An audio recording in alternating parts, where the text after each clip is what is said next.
I was sitting around and thinking about ways that I could make money besides just investing into a particular stock. I started to do some research and I immediately stumbled upon some interesting search results. And that something was the Saudi Arabian funded smart city that has nearly a $1 trillion budget. And if you haven't heard of it before, let me show you what it looks like. No, not that. This is the line.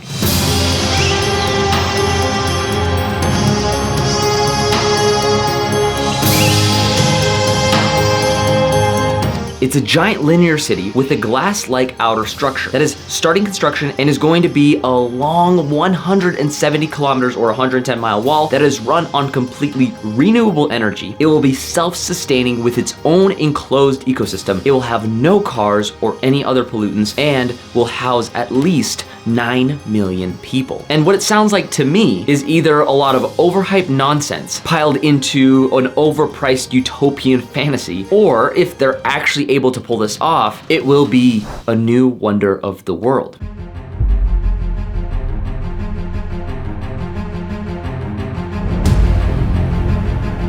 And it won't just be a wonder to look at, but an actual livable ecosystem straight out of a sci-fi movie. And the craziest part about all of this is that it's going to be built in one of the most uninhabitable places on Earth, the desert. And that got me thinking, if the builders are actually able to pull this off by 2030, which is when they want to have it finished, it will likely be a modern day builder achievement that might be remembered for thousands of years, as long as we live that long. If this project is that big of a deal, this may be an extremely lucrative and once-in-a-lifetime opportunity for those involved. For example, if you're one of the teams for the construction needs or the material supply company that will probably be involved, and you happen to land this contract, you'll probably never need to work a day in your life after this. But for most of us, we're not in those inner circles where we can profit from this, so I wanted to know who else would actually benefit. So that's exactly what I decided to uncover. And what I found out was pretty crazy. But as I was looking into it, there was a huge problem staring me right in the face. And that was the fact that Saudi Arabia has a huge long track record of starting giant projects and not finishing them. So I had to think of a strategy that aligned with the actual building of this giant city in case they get halfway through and just give up on the project. And looking at this from that perspective, here are some of the strategies that I came up with. First, I wanted to find out the easiest and most painless way to invest into this project. And that would be to buy the stock of the company that's trying to pull this off,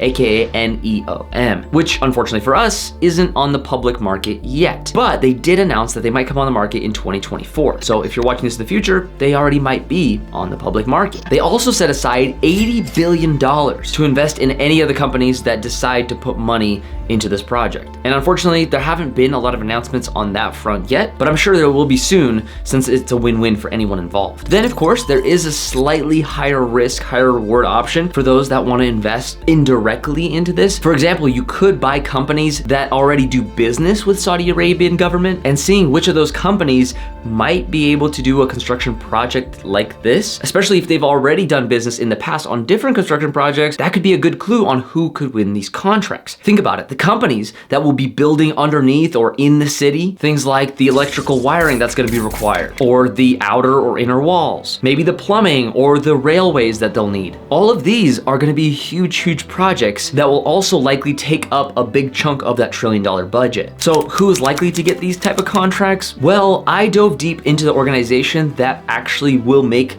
the final decisions, and that is a Saudi Arabian company called PIF, or better known as Saudi Arabia's Public Investment Fund. And this fund just so happens to invest into companies not only in Saudi Arabia, but also companies outside of the country as well. When looking deeper into some of the companies that they're involved in, these are some of the public ones that really caught my eye. The ones in the tech sector are companies like SoftBank, Uber, Tesla, WeWork, and Lucid Motors. The energy sector, of course, again, Tesla, BP, and NextEra Energy. When it comes to entertainment, the only one that really caught my eye here was Endeavor, and the reason being is because they own UFC, WME, and IMG as well. For retail, Saudi Arabia really likes companies like Harrods and Selfridges. For healthcare, Veracyte might just very well be a good pick, and some other companies that I wanted to mention were News Corp, Virgin Galactic, and Blackstone Group, all of which have a stock and may contribute towards some of their planning. Whether that's in the tech sector or the entertainment side of things, some of these would likely be integrated before others. Like, you can't have a retail store without actually building the wall, right? But this is really top level notch stuff and not much to do with the preliminary steps of actually getting this thing built. So I dug further into what it's actually gonna take to build the walls, into the renewable energy, the speed rails, the processing plants that this thing's gonna require, and the actual infrastructure of this giant glass wall-like structure. And if you wanna jot this down, here are some of the materials. This building will take a lot of aluminum, carbon fiber composites, high-strength steel, magnesium, smart glass, fiber cement, and cross-laminated timber. This project also has made announcements that it plans to utilize 3D printing technology and modular construction methods to build this city. Now, the tough part is the fact that there's a vast number of companies that are in each of these sectors. And to blindly sift through these is a huge waste of time, since there's no guaranteed way that I'll be able to find the chosen ones for the construction or materials of it. Especially if some of those companies happen to be mineral mining companies in Saudi Arabia, well,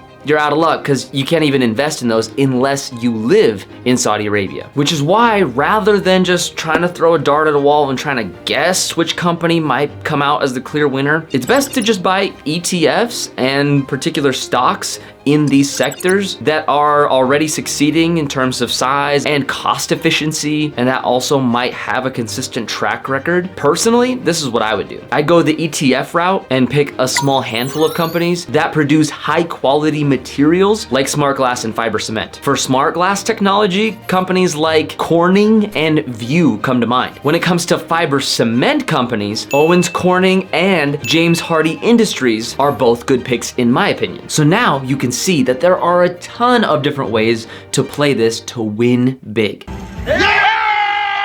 But what you have to remember is that because of this project's size, it's never been done before, and the amount of money that it's gonna take to build, it will probably go over budget and it will take a lot longer than what we think it will take. And that's even if it's going to get built in the first place. Also, always make sure to not just pick stocks blindly because of a YouTube video that you saw. Do your own research, and if you want to invest into this metropolis, make sure to pay close attention to who the Saudi Arabian prince is shaking hands with. And remember to subscribe if you like content like this. Don't forget to smash the like button if you enjoyed and got value from this video. Oh yeah, and if you want to know Warren Buffett's secret formula for successful trades, remember to go check out this video here. I think you'll really enjoy it. Go give it a watch, and I'll see you guys in that video.